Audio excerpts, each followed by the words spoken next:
Salva-nos, Domine, perimus. Salvai-nos, Senhor, porque nós perecemos. A liturgia desse quarto domingo, depois da Epifania e último deste ano, a liturgia nos representa este episódio da barca, onde Cristo, Jesus, estava com seus discípulos e ainda outros homens que certamente eram os donos da barca e que ficaram espantados com a maravilha deste milagre operado por Cristo.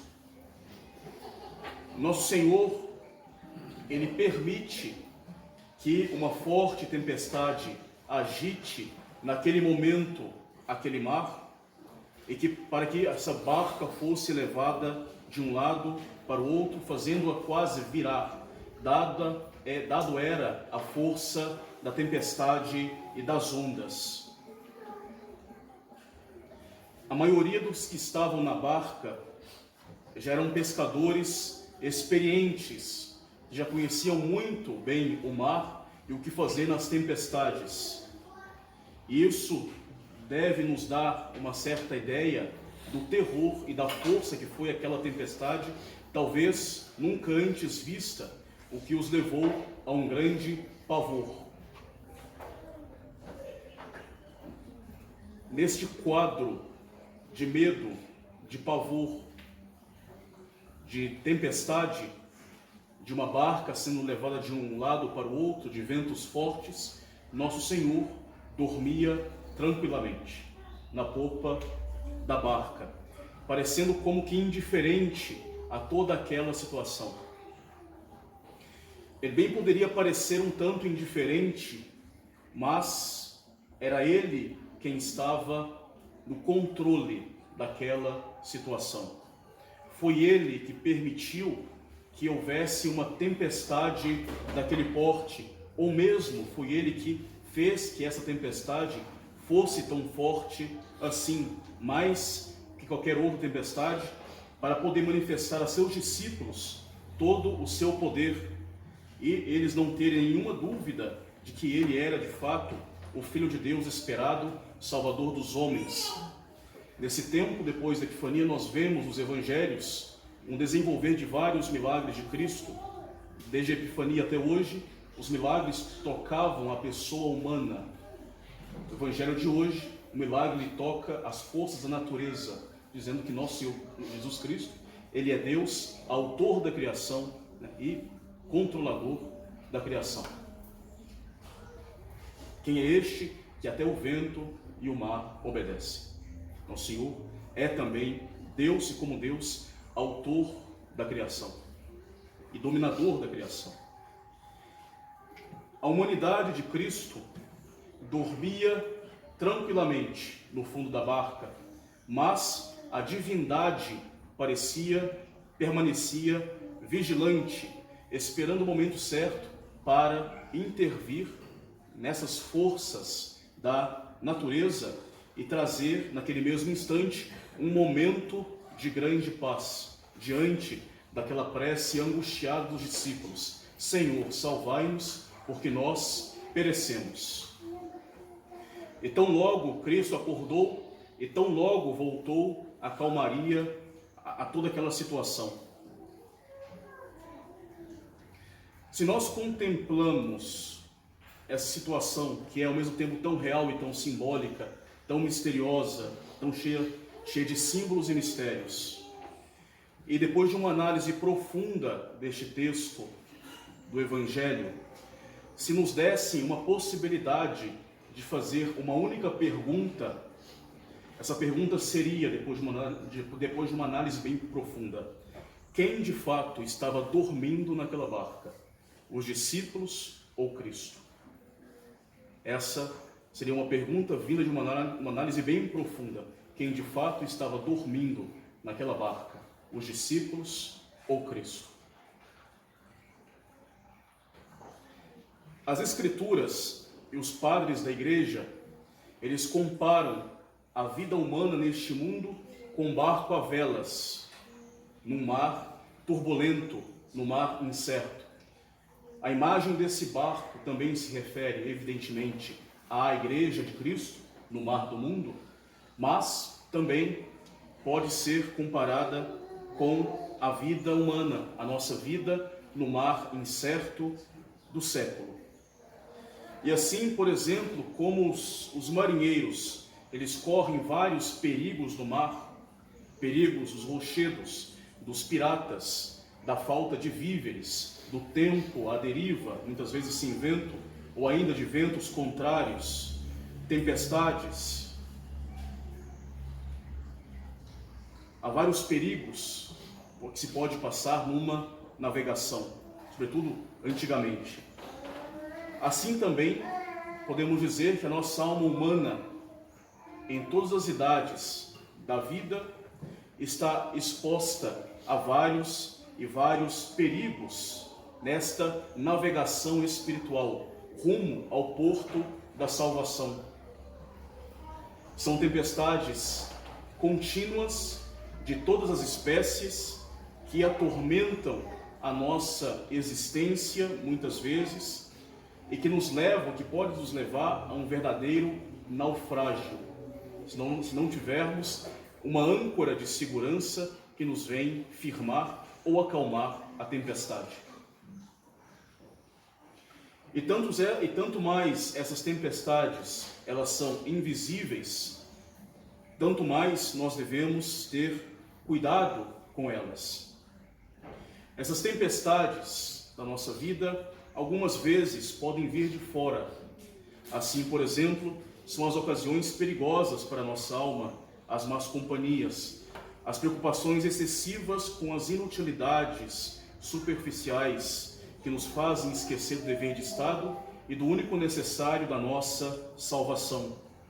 Os maus exemplos que nos levam à perda da virtude, as perseguições da parte dos outros homens que nos levam, que nos forçam a fraquejar pelo cansaço na luta da prática do bem, as vaidades do mundo que nos levam, através do respeito humano, a uma certa negação prática da verdade na nossa vida, ou ainda uma desordem geral da nossa vida, e que nós verificamos que nos nossos negócios temporais nada parece dar muito certo. E às vezes não parece haver muitas saídas em muitas situações da vida, nos deixando à margem mesmo de um início de desespero. São tribulações, são tempestades que nos vêm de fora, e entre estas, e além dessas, muitas outras. Há outras tempestades que nos vêm de dentro. São as nossas paixões, o nosso orgulho, a nossa avareza, a luxúria, que excitadas na nossa alma ajudam a revoltar, causam em nós a revolta dos nossos sentidos, vêm abafar a voz boa da nossa sã consciência, cegam o nosso espírito, escurecem o nosso entendimento, perturbam muito a nossa imaginação e, afinal, corrompem também o nosso coração. E também por causa do pecado original, essa nossa natureza ferida, com aquela ferida que não é cicatrizada porque é aumentada por causa dos nossos pecados e vícios, se apresenta a prática da virtude do bem, se apresenta para nós, às vezes, como muito custoso e muito difícil, nos levando a uma certa tempestade espiritual. E nessa turbulência humana é que justamente a nossa alma se compara com este barco a velas que está no meio do mar tempestuoso. E a todas essas tempestades que nós podemos passar na nossa vida humana, tanto vindo de dentro quanto vindo de fora, interiores ou exteriores, estas tempestades, podemos dizer assim, elas são temperadas pelo concurso também dos demônios deste mundo préternatural, que aproveitam de qualquer brecha que aconteça na nossa vida, qualquer situação, justamente para semear o joio e prejudicar muito a nossa vida espiritual, a nossa salvação. Não esqueçamos que além de todas as tempestades do mundo e de nós mesmos, da nossa própria carne, vem ainda o demônio para completar, né, este grupo de enganos. E neste quadro um pouco perturbador da nossa vida, o que é que nós devemos fazer? Como nós podemos agir diante desta situação de mar turbulento? Como sair disso?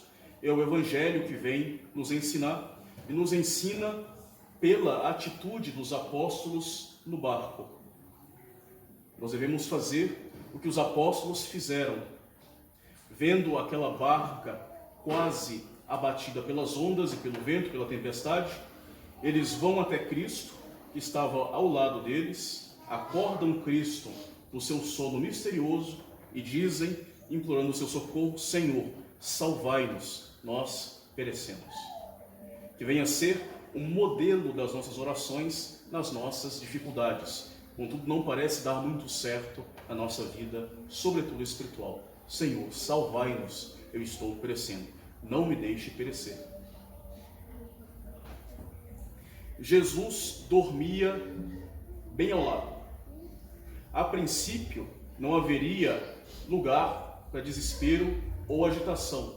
Jesus estava ali, a princípio, dormindo, tomado por um sono misterioso, um sono que não lhe tirou a consciência do que estava acontecendo ali naquele momento. Nosso Senhor parecia dormir, mas não estava alheio àquela situação. Ele não se esqueceu do seu sono, dos seus amigos ali do lado. Ele permaneceu ali em silêncio. Os apóstolos, vendo a Cristo nessa atitude silenciosa, vão até ele clamar: Senhor, salvai-nos, nós perecemos. E tão logo aquela situação terrível foi dispersa. E assim também nós, nas nossas penas, nas nossas provações ou dificuldades da vida, quando, por exemplo, nós somos visitados pelas doenças, perseguidos pelas calúnias, quando nós somos perturbados pelas tentações, a oração modelo vem a ser essa: Senhor, salvai-nos, nós perecemos. Quando as nossas paixões, o nosso interior se revoltam de alguma forma contra nós, os nossos sentidos nos desencorajam nas nossas lutas pelo bem, as dificuldades, elas parecem como esta onda que vem naufragar o barco da nossa vida espiritual, vem engolir esse pequeno barco da nossa vida. Nossas orações devem ser neste sentido: Senhor, salvai-nos, nós perecemos.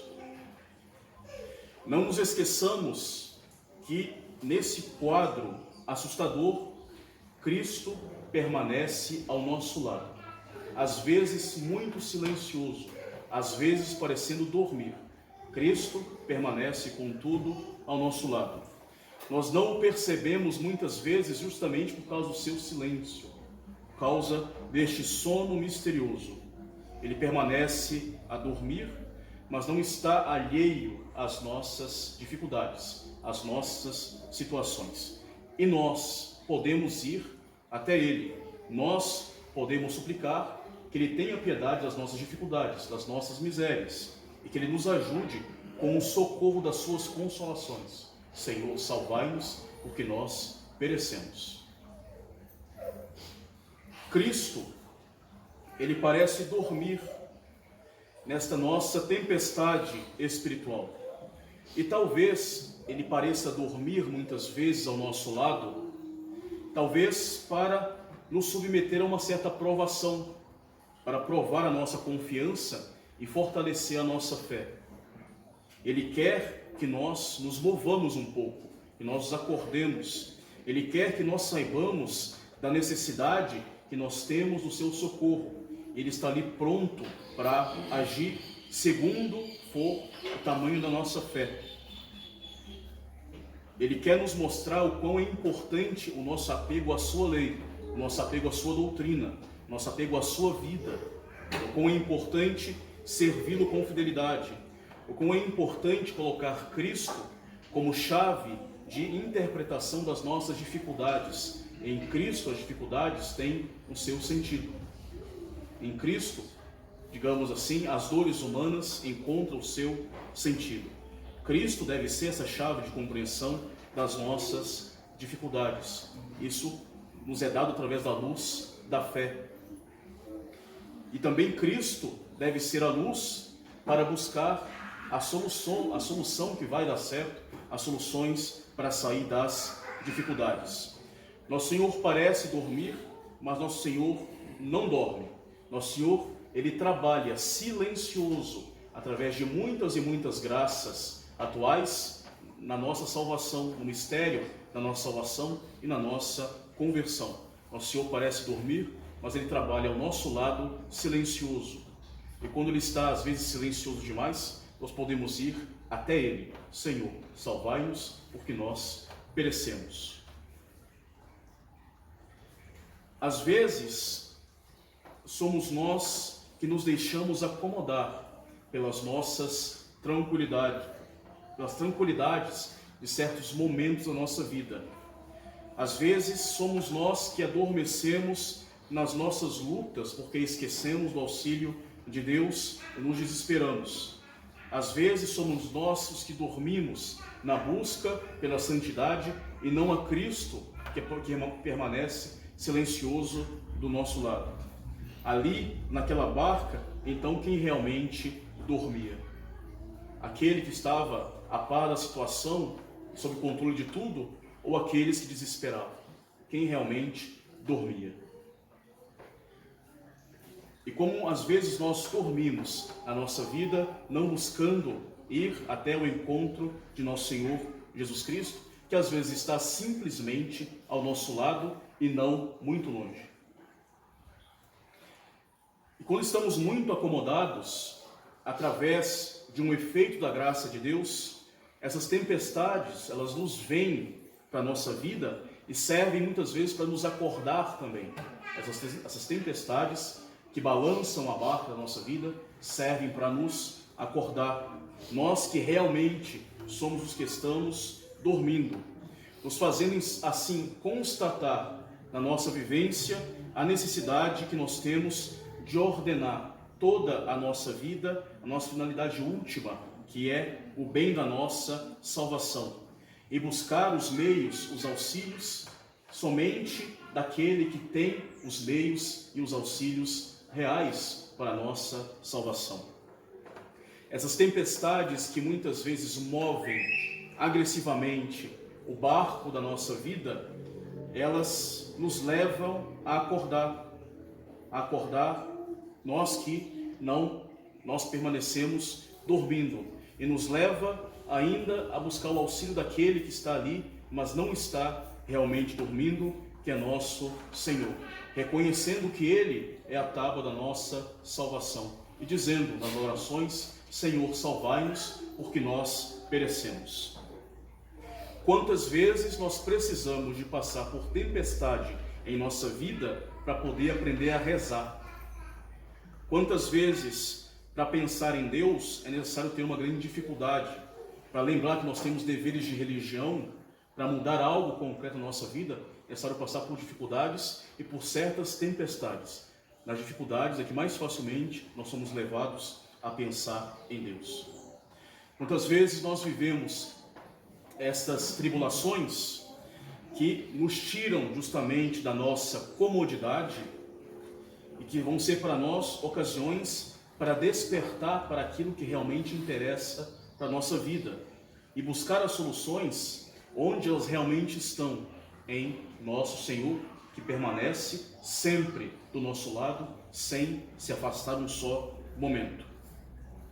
Assim, as tempestades nos agitam, acordemos e vamos até Cristo.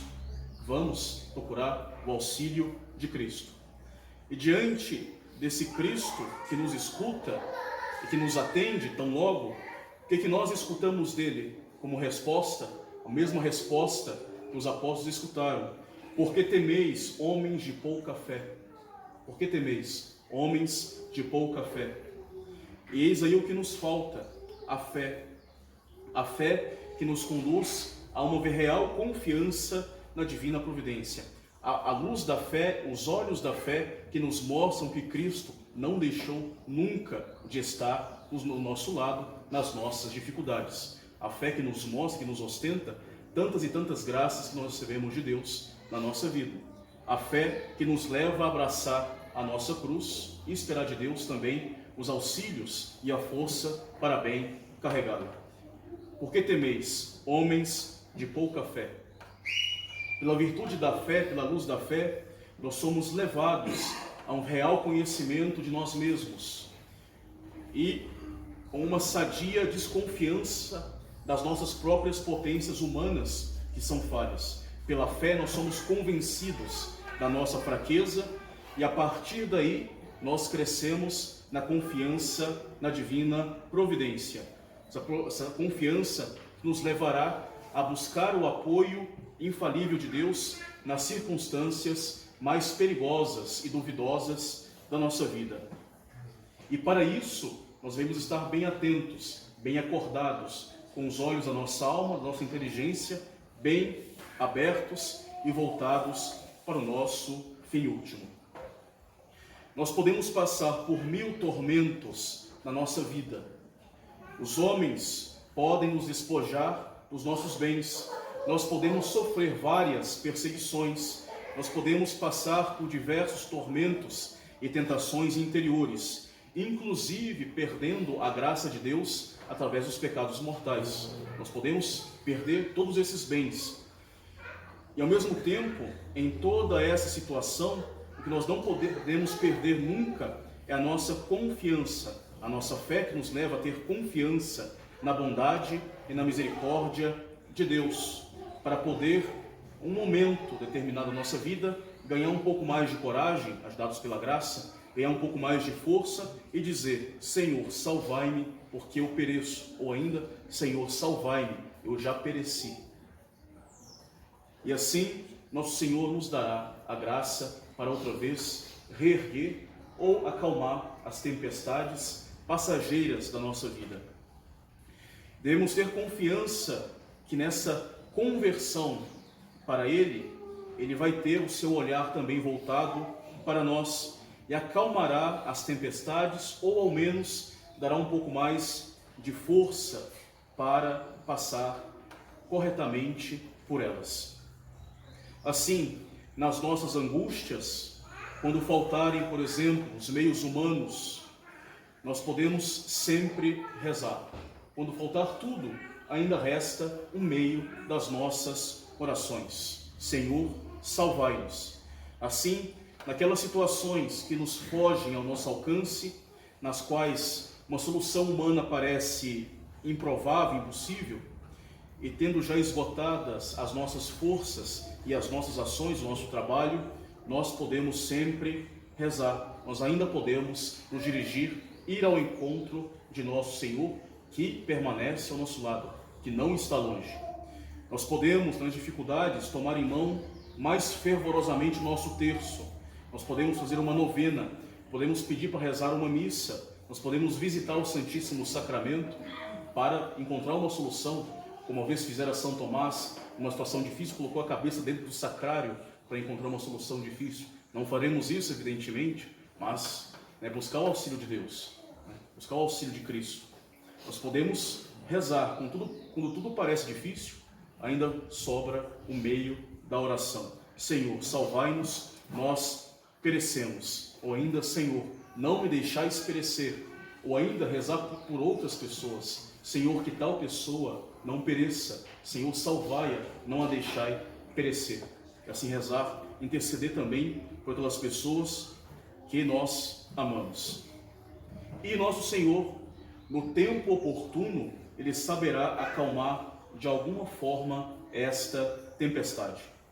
Era assim, por exemplo, numa bela aparição de Nossa Senhora na França, Nossa Senhora da Esperança de Pontmain, em que, na sua mensagem, resumidamente, ela diz: mas rezai, meus pequenos, Deus escutará em pouco tempo, o meu filho se deixa tocar.